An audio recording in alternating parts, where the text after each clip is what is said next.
Welcome to the Expert Talks Executive Corner by Kalkine TV. I'm Sage, and today's guest is from the world's largest holder of self-mined Bitcoin, Canadian Hut 8 mining company.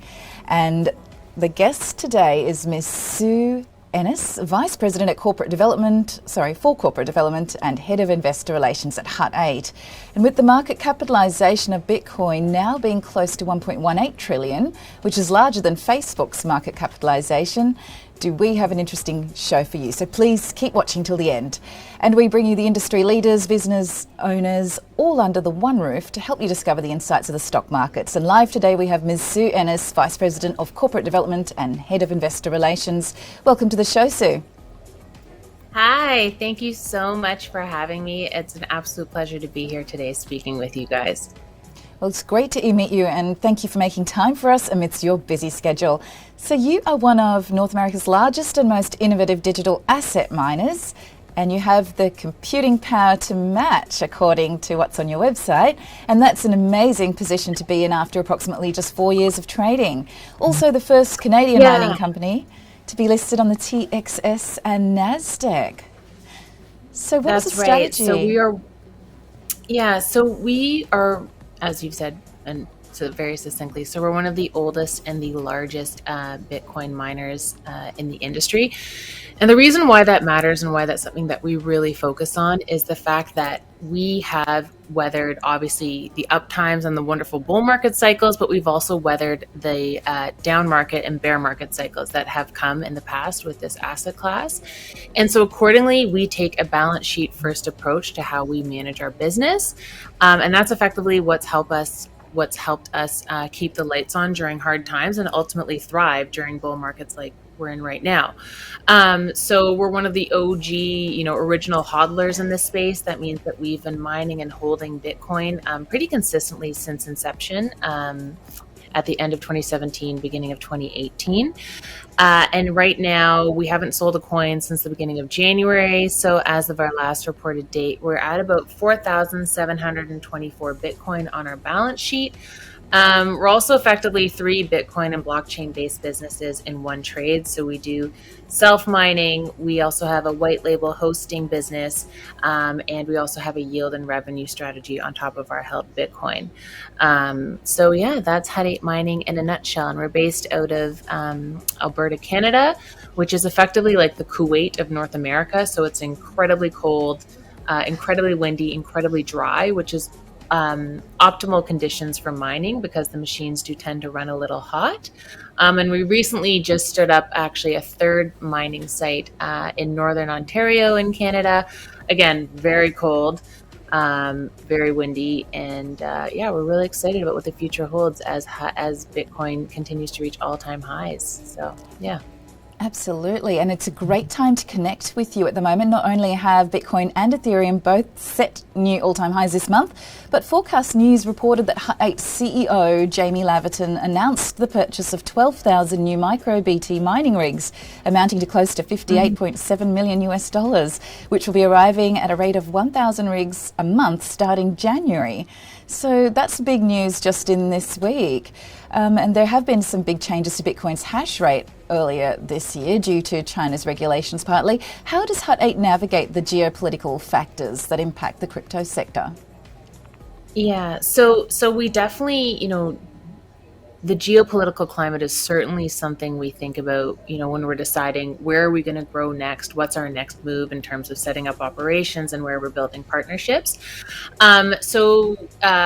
Canada right now is incredibly favorable to the crypto space. We actually also have a head of regulatory. Her name's Tanya Woods, and she's an absolute badass lawyer who was pretty instrumental in drafting some of the preliminary blockchain laws in Canada. So we take building relationships with governments and regulators very seriously because we think that is paramount to making sure that there's thoughtful innovation within a regulatory framework happening in Canada. We're very cognizant as to sort of what the regulators are thinking and feeling, and we sort of are, that is part of our decision making strategy when we are deciding where we're going to go next in terms of our business growth. And I will say that one of the things we do love about Alberta is it is traditionally an oil and gas province. As I mentioned earlier, it's like the Kuwait of North America. It's incredibly rich in resources. So we have an incredibly accommodative government there who, is very welcoming to the jobs that we bring, the income that we bring, and understands sort of the resources space. So yeah, that's a little overview of how we look at it. Yes, certainly is a very wealthy part of the world, Alberta, Canada. So at the moment, Texas has been opening its doors to the displaced crypto miners from China.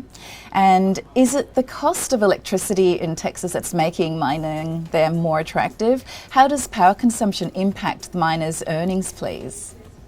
Yeah, so it is absolutely pretty much the number one cost of doing business. And so Texas is rife in not only oil and natural gas, but also in solar and wind energy. So it is a really interesting place.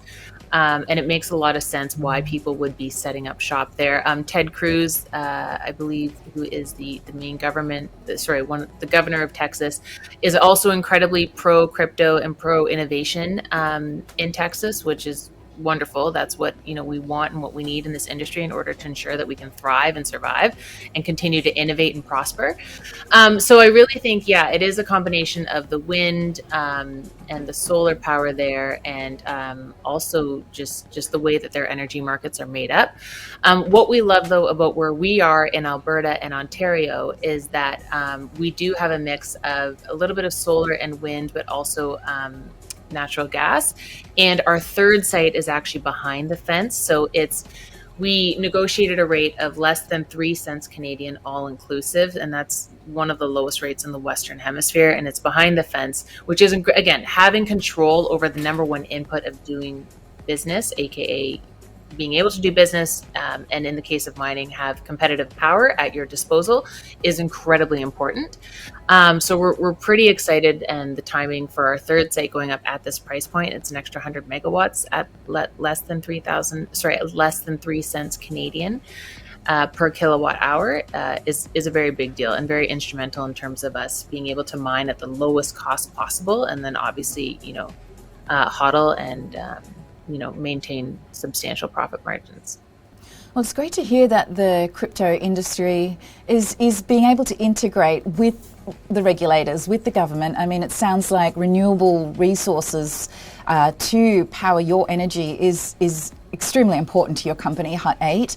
And also I've noticed that a lot of the crypto exchanges are working with regulators as well to fight against cybercrime and share their insights in relation to how the process works with the regulators, which is fantastic to hear as well. And Ethereum 2.0 is nearing, with the transition of Beacon Chain, and Bitcoin's Taproot will be occurring soon. How are these going to impact the mining operations at Hut 8, please? Yeah, so back in, I believe it was April, we made a strategic decision to, we will always be core Bitcoin miners, but we made a strategic decision to also move into Ethereum mining. And so we were actually one of 3 customers globally who was able to obtain a limited fleet of GPU miners from NVIDIA. And the strategy right now is we're going to be mining Ethereum, but then get paid out in Bitcoin on the pool level at a price of less than $3,000 Canadian per Bitcoin. So we're really excited about that. These are cutting edge GPUs. It was a limited fleet, a limited run that NVIDIA put out. Again, like I mentioned, we were one of only 3 global customers who were able to get our hands on this particular fleet. So it's like the Ferrari of GPU miners. And before, deciding on this purchase, we modeled it as though, and with the assumption that Ethereum would be moving from proof of work to proof of stake within the year. So this is back in April, May. And, what we've been hearing from on the ground, and actually what was recently announced, is that the next decision, they initially were hoping to go proof of stake for January, but it's actually now been pushed to at least May. And so even the way that we've modeled it, it still made economic sense for us to make this pivot and pivot into this particular realm of digital asset mining. Another thing that we really like about it is, let's just say proof of stake does come to fruition in the next 6 months. We are in a position that we can just simply pivot and mine the next most profitable proof of work GPU based coin. But another thing that's really exciting is the fact that there is also potential case that we do look at, instead of mining Ethereum and then getting paid out in Bitcoin on the pool level at less than $3,000 Canadian per coin, maybe we do look at potentially hodling at the beginning of January, and looking at a hodl strategy so that we can play in the incredibly exciting decentralized finance space that has a little bit over, I think, 65 billion in locked value at the moment, and some of these really interesting DeFi environments, yield farming protocols that are continuing to thrive. Our head of technology, Jason Zalewski, is also a staking yield farming DeFi master. So he was also very instrumental in this decision for us to pivot as well and complement our business operations into Ethereum mining. So that was a bit of a long-winded answer, but yeah, we're really excited about the opportunity in the space. And even if it moves to proof of stake, we can still, feel very confident about Ethereum is absolutely here to stay. And if anything, it will be incredibly bullish for other altcoins, we think. So. Absolutely. And as in a segue to what you've just said, I think Thorchain's seeing some surging in its price because of that very factor of some of the decentralized finance protocols that it operates within. And there's going to be a lot of staked ether that's going to be released when Beacon Chain goes live, and they've been talking about that for about 4 years now, and you've just told us that that's going to be further delayed till perhaps May next year, so that's very interesting. Thanks for that information. Yeah, I think the hard part is that this decision to move from proof of work to proof of stake isn't so much a technological challenge for the community, and it's the number 2 used digital asset in the world. It's captured a tremendous amount of market share and ideas and innovation, and is doing incredible things for just the proliferation of this industry in general. But so it's not so much of a technological challenge, but it's more so a governance challenge as well. Is that the community needs to have consensus in order for this to move forward. So I think it is still a little bit of ways off before it actually does happen. And again, we just got notice that it's been pushed to May, so it'll be interesting to see where it goes. But I certainly do not see a world where Ethereum's ever going away. No. And it'll be interesting to see what the regulators say as well about the liquidity pools. I think they're still deciding about definitions surrounding that and how it relates to dark pools in the regular fiat markets as well. So yes, definitely a space to watch. So having one of the largest mining operations and cutting edge technology, how does Hut 8's infrastructure allow them to minimise their carbon footprint? You've mentioned it a little about the renewable resources. Would you mind elaborating? Yeah, absolutely. So we are grid connected in Alberta. So we've got 2 sites in Alberta, 109 megawatts in production, and then we have a third site coming up that's an extra 100 megawatts of production out of Northern Ontario. So in Alberta, both of our sites are grid connected. One of them is directly connected to the grid in Medicine Hat, and then the other site is connected to the grid out of Alberta, which is a mix of about 25% solar and wind. And then this third site is really interesting because we will be recycling some of the waste heat to actually melt some of the snow around the actual mining operation itself. And we also have undertaken quite a few ESG initiatives, and we will be telling the market more about that. But things like, for example, electrifying our vehicles on the ground, partnering with a company that instead of the styrofoam that comes off of a lot of the mining equipment that we receive, instead of that going directly to a landfill, we've instead partnered with a company that will compress that styrofoam and then actually resell it into the market. So looking at ways to also reduce our landfill footprint, and then ultimately though, looking at a carbon neutral strategy. So for example, this third site that we have coming up in Northern Ontario in Canada is going to be carbon neutral by 2023. So those are just sort of high level, some of the things that we're looking at from an ESG perspective. And again, we really do consider the environment a stakeholder and a shareholder in our business. And so being incredibly thoughtful about that footprint is something that we're incredibly committed to, and we'll certainly be updating the market more about that moving forward. Congratulations. That sounds like a fantastic strategy, and adding to the circular economy sounds great. Do you think the GPU supply chain crunch will have an impact on your operations? You mentioned that you've got in there with some of the fastest GPU processors available, but how do you think it's going to impact in the long run? Yeah, so there certainly is a supply chain constraint just across the board for everyone, and obviously not just exclusive to the mining space. It's really happening everywhere across multiple industries. But one of the things that we have done to at least sort of mitigate for that is we actually have strengthened our relationship with MicroBT, that is one of the largest suppliers of mining manufacturing equipment. So we are now the only authorized MicroBT repair shop in Canada. And so what that means is that we will be servicing other miners and MicroBT equipment in North America and also Northern Europe. And ultimately what that means is that we do have more access to parts and machine parts at cost. We are a little bit closer to that supply chain. We do have an incredible relationship, and we absolutely love our friends at MicroBT. So being strategic in terms of how we positioned ourselves to be a little bit closer to that supply chain has certainly helped us.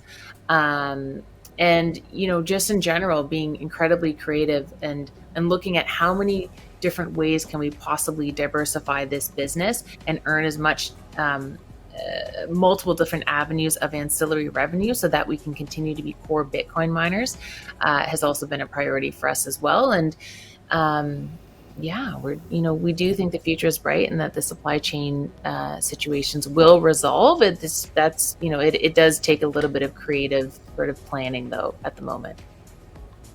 Absolutely. And thank you so much for connecting with us today, because although the crypto sector is emerging to the mainstream, to a lot of people, there still exists a massive gulf. And sharing your insights today has really helped to raise awareness about the ins and outs of operating a Bitcoin mining company. So thank you so much. Really do appreciate your time today. Thank you so much for having me. It was an absolute pleasure chatting with you. Thank you. Wonderful. Thank you so much again for making time for the show. And if you've just joined us, we have just had a very informative discussion with Ms. Sue Ennis, Vice President of Corporate Development and Investor Relations at Hut 8 Mining. Please watch the full interview on YouTube at Kalkine Media, and stay watching for more expert talks and live market updates. And as we say, stay apprised and invest wise with Kalkine.